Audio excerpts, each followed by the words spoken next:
aspecto é a hierarquia. As instituições possuem essas normas internas,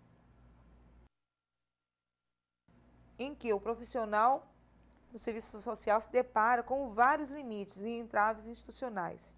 Um deles é o que? A burocracia, para o acesso dos usuários aos bens e serviços oferecidos à instituição. Gente, essa questão da burocracia nos espaços socioocupacionais, ela é realmente algo muito difícil. Por quê? Existe o trâmite da instituição para a realização da concessão desses serviços e benefícios ao usuário, né? Porém, dependendo da urgência que se apresenta do atendimento ao usuário, é preciso que você tenha toda uma articulação direta com o gestor para que ele compreenda esse processo. Então, você não pode ultrapassar a hierarquia. Se você tem um chefe imediato, você tem que se reportar até esse chefe, colocando a situação da emergência, daquela situação, sempre apontando com respaldo fundamentado, teoricamente, mas também através do respaldo legal, que é a legislação que vai lhe te nortear, que vai lhe dar todo o suporte de sustentabilidade para esse atendimento, para essa ação, e não ultrapassar isso, passar para o gestor, passar para o gerente, passar para o secretário. Você tem que seguir essa ordem, mesmo que ainda essa burocracia seja necessária. Ela precisa, porque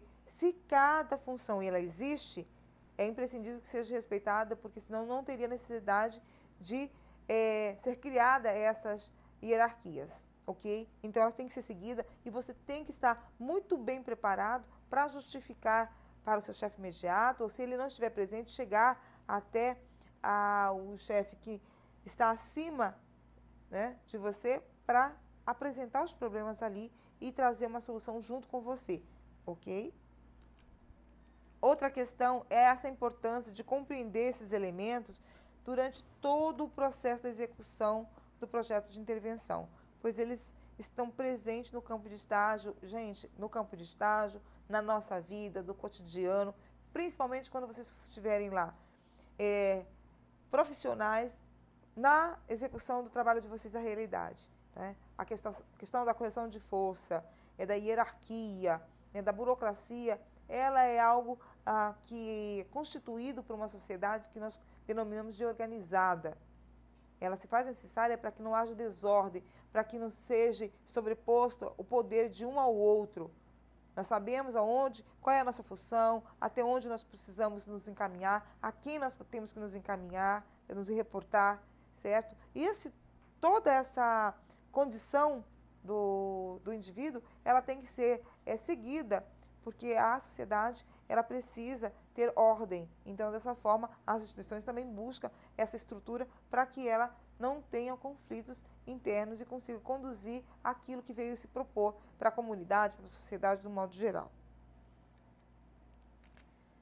Então, nós vamos reafirmar que essa prática profissional ela vem munida de todo o cabedal de conhecimentos teóricos, metodológicos, de técnicas operativas, que vai norteadas aí pelo Código de Ética da profissão. Então, imprescindível que o Código de Ética seja ali o seu instrumento, seu livrinho de cabeceira, onde você vai estar sempre se reportando para ver se a condução da sua ação, do seu projeto, da sua intervenção está condizente e se ela não está ferindo, né, não só o outro, mas a questão do código da profissão, a relação entre os profissionais em si, da mesma categoria ou de outras categorias, ela precisa estar sempre com esse olhar, com esse cuidado, porque o conhecimento, a teoria, a metodologia e as técnicas que você vai trazer de forma operativa para a sua ação, ela é necessária,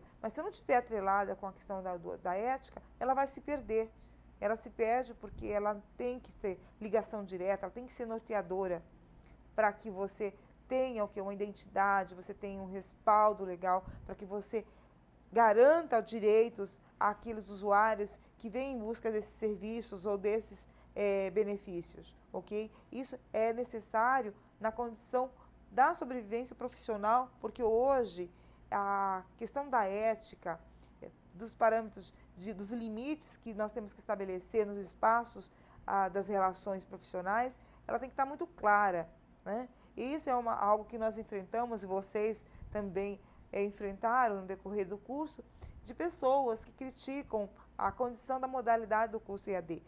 O que vai fazer o indivíduo, o profissional futuro, ser uma pessoa que tenha desempenho, que tenha capacidade, vai ser a detenção de todos esses elementos que nós colocamos aqui, mas, acima de tudo, a sua postura, o comportamento, a sua identidade e como ele traz a sua ética do profissional para o cotidiano, certo? Então, isso é necessário no exercício, numa nova cultura, porque nós precisamos trabalhar com questões humanistas, com questões de relações e com questões que estão voltadas para as ações de direito. E isso perpassa por pessoas que tenham condução segura e respeitosas perante ao outro. Reafirmando ainda, essa intervenção ela é técnica e tem que ser propositiva. A atuação ela vem do comprometimento com o usuário do serviço social.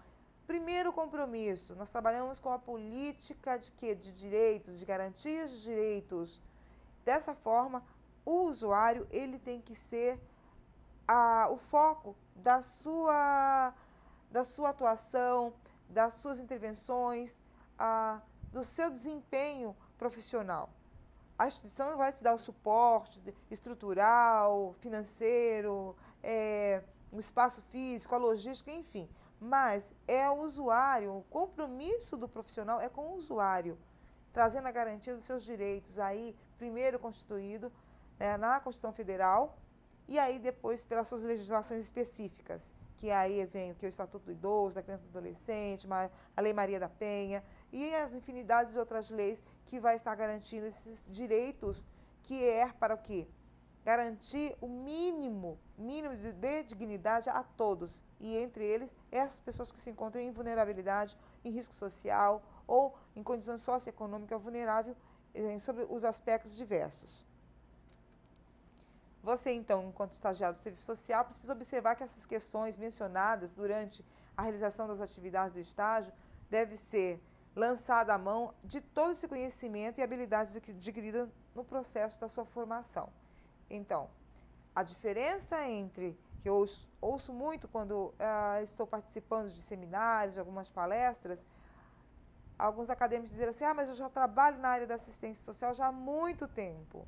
Trabalhar na área da assistência sem compreender a história da formação, sem compreender as teorias que fundamentaram o desenvolvimento dessa atuação e principalmente os instrumentais elaborados para que a gente pudesse trazer nas intervenções propositivas de forma que traga respaldo à garantia dos direitos, ela vai fazer essa diferença, porque quem está no mercado de trabalho, numa realização de uma ação direta na área da assistência, ele está na condição de tarefeiro.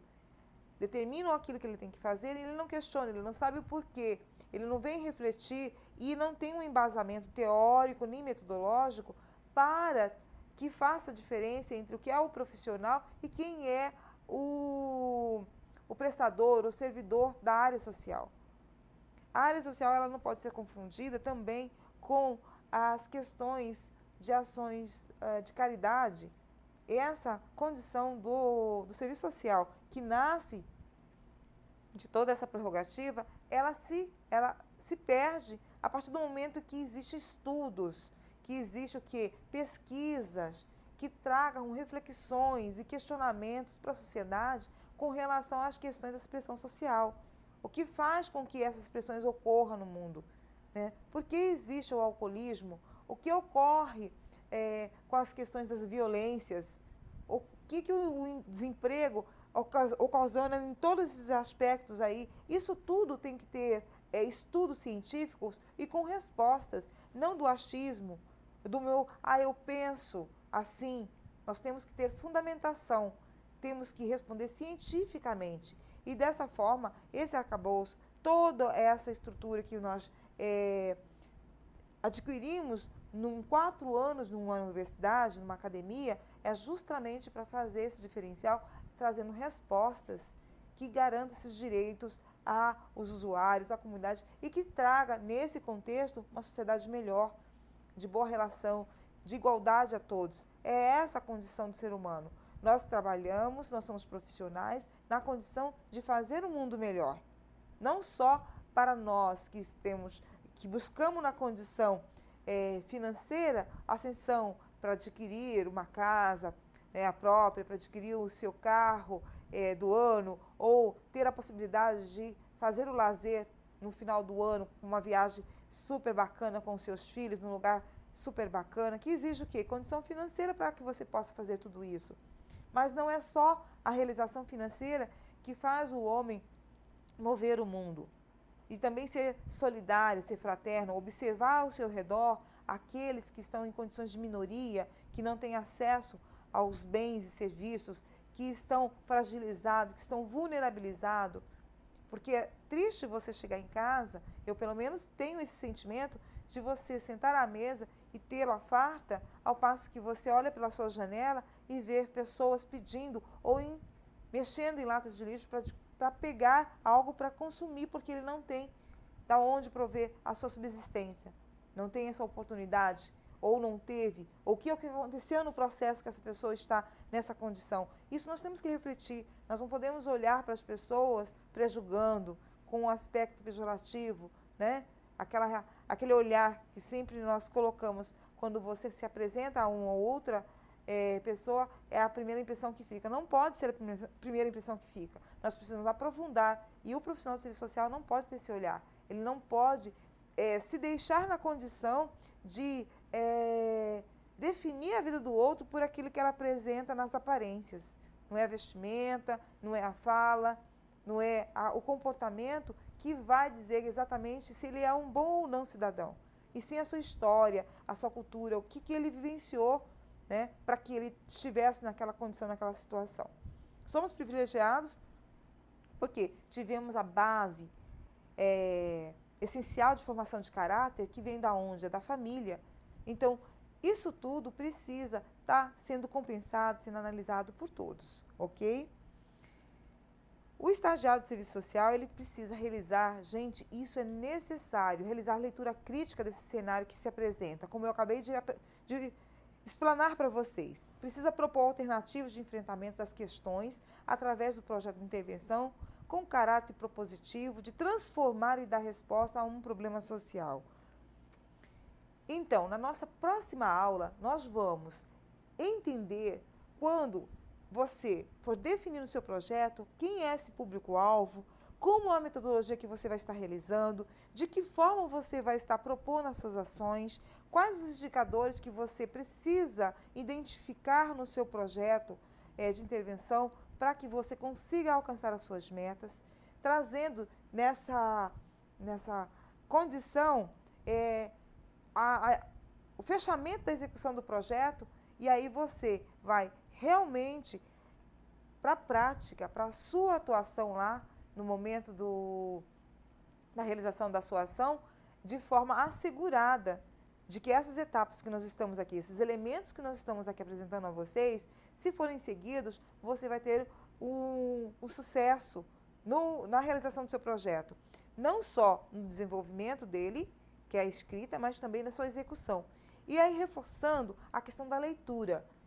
Para se realizar um projeto de intervenção, se você não começar a buscar, a pesquisar qual é, dentro das demandas que você percebeu daquela realidade social, o problema que é possível vocês realizar a intervenção e trazer diversas leituras sobre esses aspectos para que lhe dê o que? Respaldo, para que te dê o que? Fundamentação, você vai ter dificuldade de escrever, dificuldade de executar o projeto, de perceber que os seus objetivos têm que estar correlacionados com as metas, ela precisa estar indicadas por elementos que vão pontuar se ele vai ter impacto, se não vai ter impacto nessa realização do seu projeto.